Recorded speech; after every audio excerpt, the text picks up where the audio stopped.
पापा, ये क्या कर रहे हैं आप? झाड़ू लगा रहा हूँ बेटा। झाड़ू लगा रहे हो? अरे आपको क्यों झाड़ू लगानी है? दामाद जी ने कहा। अरे रिद्धि रिलैक्स। भाई तुम इतना हाइपर क्यों हो रही हो? हाइपर क्यों हो रही हो? पागल हो गए हो कृष्ण? मेरे पापा हैं।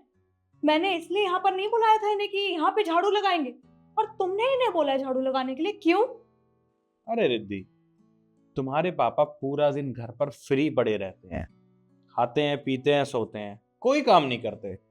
तो मैंने सोचा क्यों ना इन्हें थोड़ी सी मैनर्स सिखा दूं, इसलिए मैंने इन्हें बोला कि झाड़ू लगाओ। ठीक कह रहे दामाद जी बेटा। अब मैं घर में रहता हूँ तो थोड़ा चलता फिरता रहूंगा तो ठीक रहूंगा, और घर का ही काम है। घर के काम से मतलब नहीं है मुझे। मैं आपको यहाँ पे आराम करने के लिए लेके आई थी पापा, काम कराने के लिए नहीं। तो तुम ये क्या बोले जा रहे हो? हाँ, ये मेरे पापा हैं तो तुम्हारे ससुर जी हैं। तुम अपने ससुर से कैसे काम करवा सकते हो? रिद्धि, तुम इतना गुस्सा क्यों हो रही हो?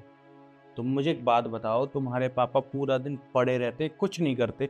मैं तो उन्हें थोड़ी सी मैनर्स सिखा रहा हूँ। मैं उन्हें ये सिखा रहा हूँ कि किसी दूसरे के घर में कैसे रहा जाता है। और हाँ, अगर तुम्हें इतनी ही दिक्कत है कि वो यहाँ काम ना करें तो उनको बोलो वो यहाँ से चले जाएं। तो ठीक है बेटा, आप नाराज मत हो। आपस में दामाद जी के साथ लड़ो मत, मैं ही चला जाता हूँ। एक मिनट पापा, आपको कहीं जाने की जरूरत नहीं है। और क्या बोला तुमने? दूसरे का घर? मैं तुम्हारी बीवी हूँ, ये घर मेरा भी है। और अगर ये घर मेरा भी है तो ये मेरे पापा है तो इनका भी तो हुआ ना। और तुम मेरे पापा से कैसे झाड़ू लगवा सकते हो? मुझे बात समझ नहीं आ रही। तुम मेरी बीवी हो और तुमसे मेरी शादी हुई है। तुम इस घर में शादी करके आई हो। ये घर मेरा है और मेरे पैसों से चलता है, तो मेरा जो मन करेगा वो मैं करूंगा। मतलब तुम्हारे पैसे से ये घर चलता है तो तुम कुछ भी करोगे? तुम्हारे मन में जो आएगा तुम वो करोगे? तुम मेरे पापा से घर का काम करा लोगे? ये चीज मैं बर्दाश्त नहीं कर सकती हूँ कृष्ण। अच्छा, मैंने तुम्हारे पापा से झाड़ू लगवा दी, तुम्हारे पापा को काम के लिए बोल दिया, तो तुम्हें बर्दाश्त नहीं हो रहा है? और मेरे पापा अभी कुछ दिन पहले घर पर आए थे, तब तुमने उनके साथ क्या किया था? बेटी थोड़ी खिचड़ी बना देना। क्या बोला आपने? खिचड़ी? आपने मुझे नौकरानी समझा हुआ है इस घर की? अरे बहू हूं मैं इस घर की।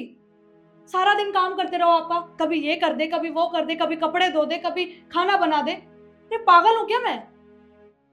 आप जब से आए हो ना तब से मेरा काम बढ़ गया है। रेस्ट नहीं कर पाती मैं बिल्कुल भी। अरे मेरी भी खुद की लाइफ है यार। आपको इतनी प्रॉब्लम है ना तो खुद कर लिया करो अपना काम। और अगर इस घर में रहना है तो इस घर का काम भी करना पड़ेगा, वरना बैग उठाओ और अपने गांव जाओ वापस।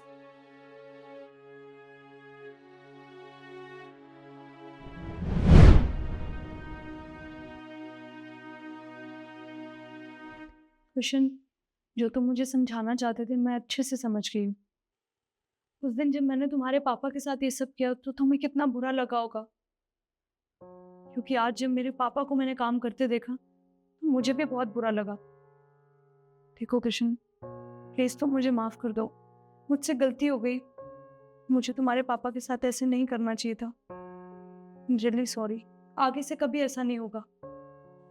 देखो रिद्धि, तुम माफी मत मांगो। तुम्हें अपनी गलती का एहसास हो गया ना, बस मेरे लिए यही काफी है। मैं बस तुम्हें एहसास दिलाना चाहता था कि तुमने कितनी बड़ी गलती करी है। अरे जब मैं तुम्हारे पापा को अपना पापा मानता हूँ तो तुम्हारा भी फर्ज बनता है ना। तुम इस घर की बहू हो तो तुम्हारा भी फर्ज बनता है कि मेरे पापा, वो भी तुम्हारे पापा हुए ना। तुमने मेरे पापा के साथ बहुत बदतमीजी करी है। ये बात मैंने पापा को बताई तो पापा ने ही मुझे ये सब करने के लिए कहा कि हम इस तरह से रिद्धि को सबक सिखा सकते हैं ताकि उसे अपनी गलती का एहसास हो। रिद्धि, जो मैंने तुम्हारे पापा के साथ किया उसके लिए मुझे माफ कर देना।